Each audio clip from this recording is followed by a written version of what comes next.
বন্ধুরা, আমি কি বলবো তোমাদের। আমি আজকের থেকে অনির্দিষ্টকালের জন্য কোনো ভিডিওই দেব না।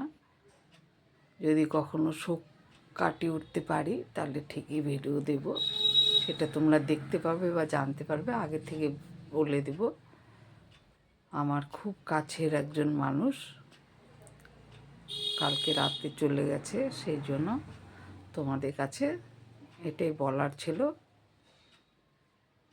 আজকের থেকে আমার আর ভিডিও যাবে না।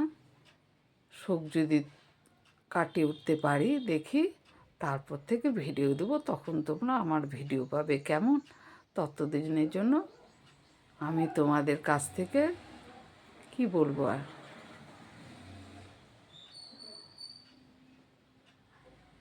থেমে গেলাম আর কি, ভিডিও দিতে পারলাম না। ঠিক আছে, সবাই ভালো থেকো।